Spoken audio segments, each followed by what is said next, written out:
Yeah, I'll react to that, sure. Hey guys, Armchair Historian just came out with a new video. I will upload it. I'll make sure it's scheduled to upload tomorrow. I don't want to upload it on the same day the video came out, but it is something I'm curious about and I very much want to watch it, and so I'm going to record it right now, even though I'm sort of tired. Okay, what happened to German soldiers after World War II? Armchair Historian, awesome channel. Original link to the video, top of the description. Hit all the buttons. Right below that, link to the Discord. Click on it. It'll send you right over there. Under that, link to my second channel, Mr. McJibbin, where I do more non-history-related stuff. Okay. Let's go. What happened to German soldiers? Okay. The German soldier's shovel pierces the soft loam. For the last year, he has worked on a farm in the southern United States, transferred to a labor detail after several months in a detention center. He and his fellows have spent their time laboring in the fields, watching American films, and thinking about what they'll do once the war is over. The Americans work their charges hard, but they are fed well and are treated better than the black sharecroppers who labor alongside them. Perhaps our soldier thinks he will have a new trade to practice when he returns home. The German soldier's shovel strains against the frozen earth. For the last year, he has worked in a graveyard in the Soviet Union, transferred to a labor detail after several months in a detention center. He and his fellows have spent their time shunting frozen corpses, languishing in Spartan barracks, and fighting desperately to survive. The Soviets work their charges hard, but the privations of war mean the communists can barely feed themselves, much less prisoners of war. Perhaps our soldier thinks he will soon join his former comrades who stare blankly at him from the pit. Yikes. Hi, I'm Griffin Johnson, the Armchair Historian. When VE Day was declared in 1945, the Allied powers held roughly 11 million German soldiers as prisoners of war. The vast majority of these, close to 8 million, had been captured by the Western Allies, while the remaining 3 million were in the custody of the Soviet Union. With Europe liberated from Nazi aggression, the Allied powers were left with a critical question: what to do with their 11 million POWs? The issue was a divisive one, to say the least, as while the Western Allies were signatories to the Geneva Convention, which very clearly demanded the release of prisoners the moment the war ended, the Soviets had notably abstained from signing the international agreement. This meant that a captured German soldier's fate was ostensibly decided by whose hands they fell into. But war is a brutal business, and sometimes even international law is just ink on a piece of paper. In today's episode, we will examine the various ends a German soldier could meet after 1945, as well as the fates of some of Germany's war criminals. If you hadn't guessed already, war can be a stressful business. Soldiers on an extended tour of duty have to face many hardships, but there is one that rarely gets the consideration it deserves: male pattern baldness. Unfortunately for the soldiers of the Second World War, the internet wouldn't be invented for another 50 years, so they had no way to know about today's sponsor, Keeps. Keeps is a subscription service focused on making it easy for men seeking treatment for baldness online, with a variety of treatment options using affordable versions of FDA-approved medications for hair loss. Keeps offers an... Alright, sorry guys. I was worried I was covering too much of the screen. Okay. Go. Offers an accessible service and helps you stay safe at home with 24/7 access to an online Keeps doctor to monitor your progress and answer any questions you might have. With more 5-star reviews than any of its competitors, Keeps is the logical choice for any man looking to preserve his hairline through a difficult peacetime. If you're ready to take action and prevent hair loss, go to keeps.com/armchairhistorian. Guys, if you do this, make sure to use the /armchairhistorian. Or click the link in the description below to receive 50% off of your first order. That's keeps.com/armchairhistorian. In February of 1945, the Big Three Allied leaders, President Franklin Delano Roosevelt, Prime Minister Winston Churchill, and Premier Joseph Stalin, met at Levadia Palace in Crimea. This Yalta Conference was meant to decide the ultimate fate of a defeated Germany. A key point of the agreement among the three men was that their foe must be brought to heel and rendered unable to threaten the world for a third time.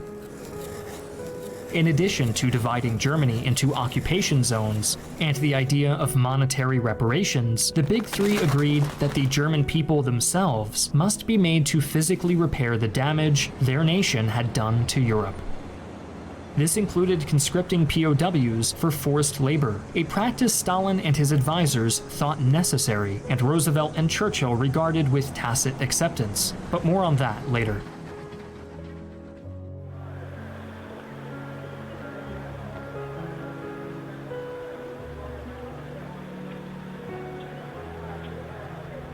During the war years, German soldiers were imprisoned in roughly 20 countries. Look at that map.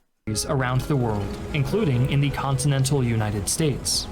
While stateside, many German prisoners were leased out to farms or factories to serve as laborers, providing additional hands to make up for the workers lost to the draft. I had no idea about this. A hotbed of this leasing activity was the southern U.S., where German POWs befriended American citizens and watched Hollywood films during their off hours. Overall, POWs sent to the US were treated humanely, and deaths of Germans in American custody were low at 491. Things were different in the internment camps in Europe, where American estimates for POWs who died in custody lie in the low thousands, while German tallies claim up to 40,000 fatalities in American custody. The Americans' early release of many prisoners complicates attaining an exact number. German POWs released by the Americans were subject to automatic arrest merely on suspicion of harboring Nazi loyalties or being a member of the SS. For their part, the British Empire managed the fate of up to 2.5 million German POWs by the war's end. Germans kept in Great Britain could be housed in anything from tents set up in a pastoral field to elegant manor houses repurposed as surprisingly posh prisons. Similar to their comrades in the US, German POWs in Britain enjoyed a cordial relationship with British civilians, who gave them money and foods that they were not usually fed. Germans in Britain could also be put onto a labor detail, for which they were paid a respectable 2 shillings per day of work. The number of German POWs... So I didn't know this. It makes sense. I'm not surprised, but I didn't really think about how they were used as laborers. A respectable 2 shillings per day of work. The number of German POWs who died in British custody was 1,254. British soldiers, as well as American, were also reported to have engaged in torture when interrogating Germans suspected of committing war crimes, often leading to confessions extracted under duress. But this was far from the worst a German captured on the Western Front could expect. That dubious dishonor lies with France. German soldiers captured during the liberation of France, as well as a number relocated there from American custody, faced abysmal conditions and vengeful civilians. French citizens would verbally harass or assault German prisoners, stoning or beating them, sometimes to death. Some POW camps seemed designed for extermination rather than detention. A French camp in the Sarthe gave its inmates only 900 calories worth of rations per day. For comparison, a Jew living in the early days of the Warsaw Ghetto was, on paper at least, allotted just over 1,000 calories of rations by the Nazis. The number was eventually reduced to 180 when the Nazis actively decided to starve their victims to death, or 5 times less than the French. Okay, so. Average of 12 POWs died daily at the Sarthe camp, and shortly after VE Day, the Red Cross reported that almost 200,000 German soldiers in French custody faced imminent starvation. The United States was forced to halt any further shipments of POWs to France and mandate their adherence to the Geneva Convention, an act that, in practice, was largely symbolic. The end of the war meant, according to international law, repatriation. But for the Western Allies, the end of the war largely seemed to mean reparation. The US and Britain leased roughly 1 million German POWs to the French to rebuild their country, while 64,000 went to Belgium, 10,000 to the Netherlands, and 5,000 to Luxembourg. Germans on the continent would assist in reconstruction. Do you guys think that the individual, the individuality of the soldiers is lost in all this, and that after wounds are still so open from everything atrocious that happened in World War II, that they're kind of putting a blind eye to what actually might be just, and are still kind of holding on to the wartime mentality of, well, forget about it. They're not people. They're ex-Nazis, and so do whatever. I wonder what you guys might think if the humanity is taken out. And of course, you could say what they might have denied people might have been even worse, but you don't know that with every single individual. And I think when talking about history, it's important to look at this in a clear way as possible. Building roads or working in sawmills and quarries. Some in France and the Netherlands were made to clear minefields. 2,000 POWs were killed or maimed each month doing this. Conscripting the workers this way was a clear violation of the Geneva Convention, but the Western Allies claimed that since the German government technically did not exist, their charges were not prisoners of war, and therefore were not entitled to the protections afforded to POWs.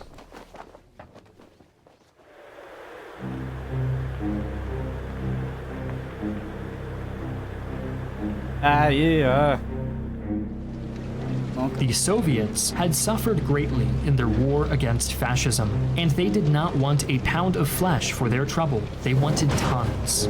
Soviet plans for post-war reconstruction included the use of German POWs as forced labor as early as 1944. Ivan Maisky, Soviet ambassador to the British Empire, called for the Germans to be given as reparations to the Soviet Union for a lengthy period, which he ultimately defined as 10 years. Maisky would refine his proposal for the Yalta Conference and provided Stalin with a full-scale plan to get the USSR a supply of 5 million German POWs. I heard that that they even marched them through Moscow and gave them cabbage soup. I said this in another video, maybe you guys commented, and it would induce diarrhea. It was known to do that, and they would feed it to them and just to humiliate them, and had to like get fire hoses to spray down. And it shows vengeance is deep this period, and especially in the minds of the Russians. And it's not a surprise, but it's horrifying. Again, this is all in the context of the post-war period and the war itself. To be used as forced labor for a decade after victory was achieved. With this mass conscription and the planned seizure of German land and wealth, the Soviets hoped they could keep the German people from ever fighting against the USSR again. I don't like that look. With the war's end and the carving of Germany into occupation zones, the Soviet plans were put into effect. Soviet authorities began identifying their new charges, with ethnic Germans in Soviet territory investigated to determine if they had served in the war. Any who had verifiable Wehrmacht service were ordered to Soviet POW camps to be prepared for forced labor. The Soviets would organize their new workers into battalions of 3,000 to 5,000 men, divided into 1,000-man companies. They were primarily used for construction and heavy industry, with a laser focus on rebuilding the utterly devastated Soviet Union. 3 million Germans would be drafted into the Soviet labor companies. A full third would die there. It should be noted, however, that this may not have been the result of direct Soviet action or negligence. Theirs was a war of annihilation, where both German and Soviet gave no quarter and expected none. Consequently, a number of the men forced into these labor companies were POWs captured by the Soviets directly. Imagine how dehumanized these people are at this point, or just how animal-like people must have been at this point, where you're merely the survivors of this terrible conflict, and the psychological problems that these people must have had must be terrifying. And due to the horrible conditions of the Eastern Front, came into Soviet custody malnourished, sick, utterly exhausted, or some combination of the three. But it would not have been I bet you it's not even.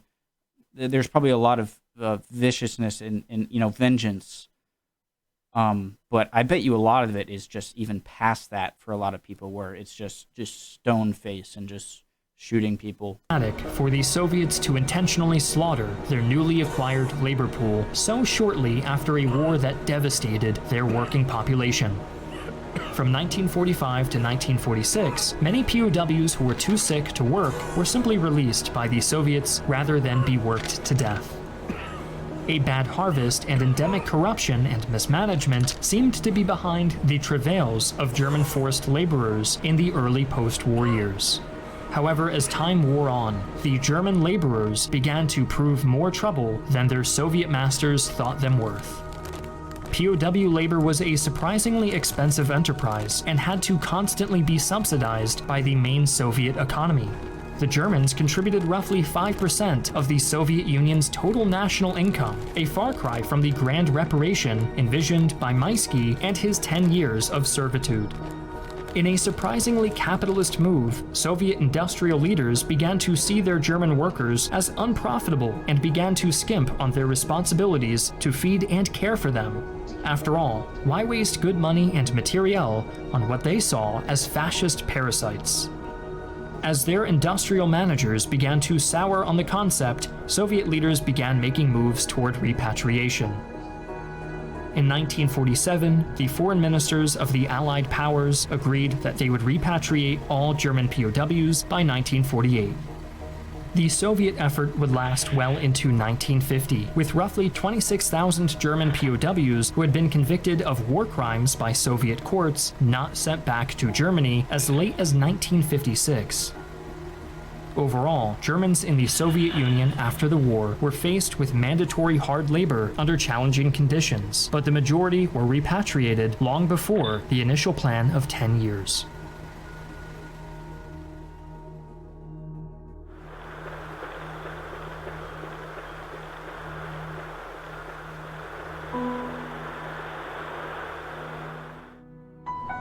But what of Germany's soldiers who had been discharged before the war's end, or who had deserted their Führer's crusade against the rest of the world, or who simply had been far enough away from the front lines that they were not captured?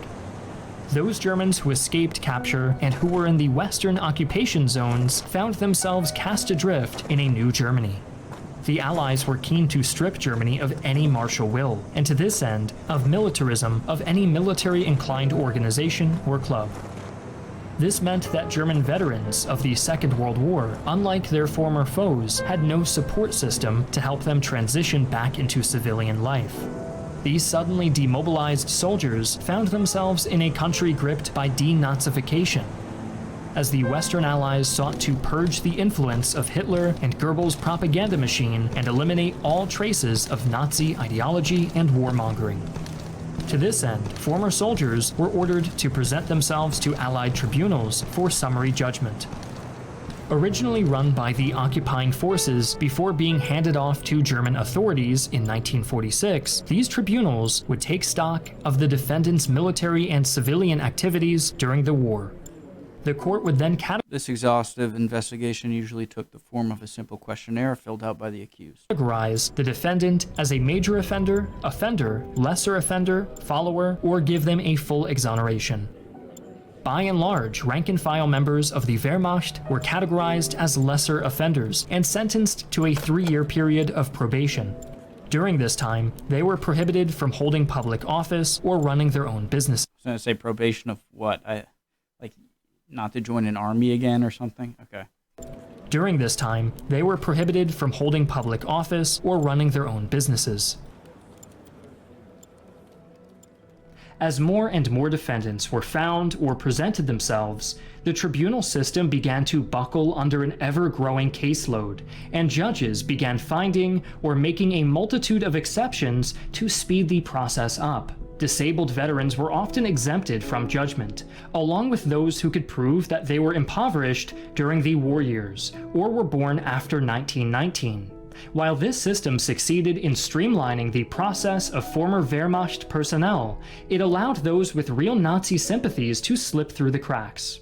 I was going to say, so you're saying like if you're under a certain age, then you are more likely a pawn and like a follower and duped than if you're older? Denazification was abandoned in the 1950s, as its inefficiencies became more apparent, and the German public began pushing back on the idea of individual culpability. Why reckon with your part in crimes against humanity when you can simply pin it all on a dead Austrian painter and move on with your life? In one of history's moments of irony, many former Wehrmacht personnel, judged by the Allies for their service, would soon find themselves right back in uniform.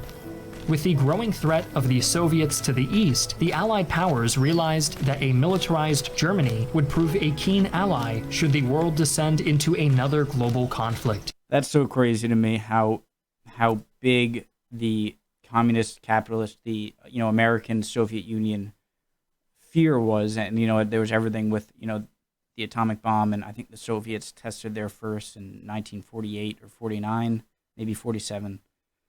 But how this giant war happened, and it's almost immediately eclipsed by this bigger fear of nuclear destruction and this communism versus capitalism, whether you're Soviet or an American, fear of that spreading. This shows how big that was, and that they're having Germans again come into the army. The Bundeswehr was established in November of 1955, and many former Wehrmacht soldiers could be found in its ranks, sometimes wielding the same weapons they used to fight against the Allies.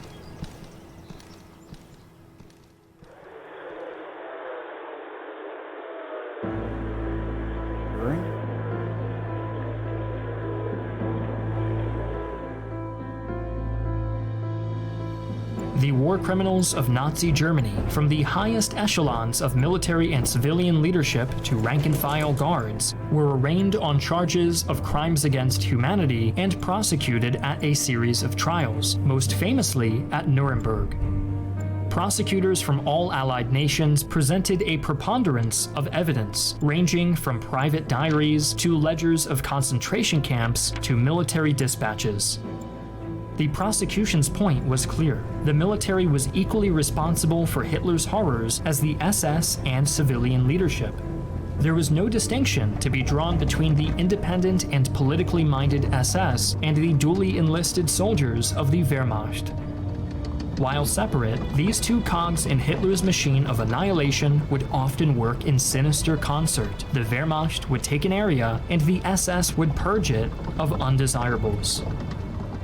Military officers, such as Keitel, and high ministers, like Ribbentrop, were hanged, while others were sentenced to prison terms, ranging from life to time served. Others, such as Hermann Göring, took their own lives rather than face the hangman. There were even a few female defendants, such as the sadistic hyena of Auschwitz. How did he get the cyanide pill, by the way? I never really thought about that. How did he get access to it? There were even a few female... He had clearly already been in custody and whatnot, so I wonder who slipped it to him? Defendants, such as the sadistic hyena of Auschwitz, Irma Gräser. Gräser was ultimately hanged for her brutal treatment of concentration camp inmates, unusual for a time when executing women was a stark rarity. But these people were still allowed a defense, and theirs was simple. We were just following orders. The thrust of these arguments was that any Nazi soldier, officer, official, or minister accused of crimes against humanity was simply following a directive from a higher authority. Some, in fact, falsified orders to show that they had no choice in the matter, creating false paper trails to justify their own malice and cruelty toward Jews, Roma, Really? What did they forge Hitler's signature or something, saying do this stuff Well, you're dead. LGBTQ people, and others the Nazi Party declared undesirable.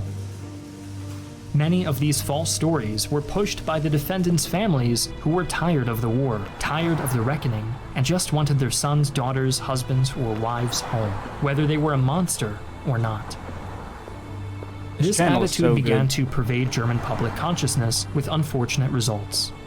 In 1949, the Federal Republic of Germany was founded, a new German state for a new German people. The first chancellor of this new Germany, Konrad Adenauer, opened his tenure by announcing plans for a general amnesty for war criminals who had been sentenced by the occupying powers. The desire for Germany to be an ally against possible Soviet aggression trumped the desire for justice, and spring of 1950 saw the Advisory Board on Clemency for War Criminals established to review cases for leniency. 105 cases were brought to the Advisory Board in August of 1950 as family and friends of convicted war criminals, as well as representatives of the new German government, presented all manner of mitigating evidence, from medical history to the newly birthed clean Wehrmacht myth, which stated emphatically that all Nazi crimes were the fault of the SS and Hitler's inner circle. Proponents of the clean Wehrmacht myth argue to this day that the common soldier of Nazi Germany was an honorable, chivalrous man, fighting for home and hearth, untainted by the atrocities of his peers and the hateful rhetoric of his leaders. 84 of the 105 cases heard by the Advisory Board were dramatically lessened or outright commuted, and the fairy tale myth of the Kleine Wehrmacht spread through the German populace. Generations of Germans believed in a sharp divide between their ancestors who fought for Hitler and his crimes, eager to compartmentalize the shame of their nation's atrocities and their own family histories. It's got to be really difficult for even nowadays, but especially back then, for how it's got to be tough not being really, being seen as or not being able to be proud at all in any of your history anymore because of one generation of men. Or I guess the anti-Jewish kind of mentality. I heard it when learning about Bismarck. I heard it when learning about Frederick the Great, and then Wilhelm II. So that was clearly there quite a bit. But the mindset of people after the war and how they feel about their father and grandfather, it must have been a very dizzying experience. War, like history, is never simple nor clean. The soldiers of Germany captured on the battlefield rightfully expected to be treated in accordance with the Geneva Convention, and in many cases they were, until the war's end. The pragmatic and vindictive moves by the Allies to force German POWs into rebuilding Europe do not excuse the crimes of Nazi Germany, just as Nazi atrocities do not excuse Allied violations of the Geneva Convention.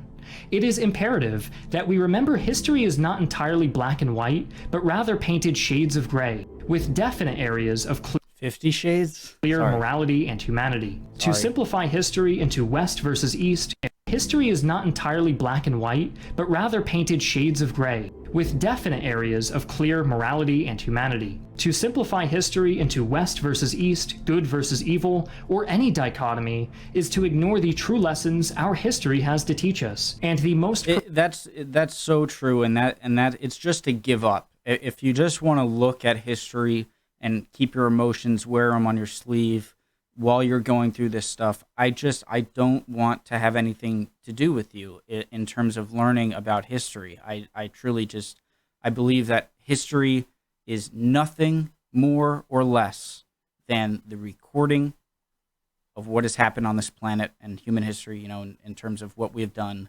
And that has no moral bearing. It's simply a scientific approach to learning about the past, and that cannot be understated. Can't be stated enough. Humanity. To simplify history into West versus East, good versus evil, or any dichotomy is to ignore the true lessons our history has to teach us, and the most profound lessons are often to be learned in its darkest chapters. That was so good. That was such a good video. Definitely. I should have this Such a good video. All right, it was pretty late, and I was pretty tired going into this video, but that was such a great video. I enjoyed it a lot. Awesome. I'm going to upload this for tomorrow morning. I don't want to, it was uploaded today, so I don't want to leech, All right, awesome. See you guys next time.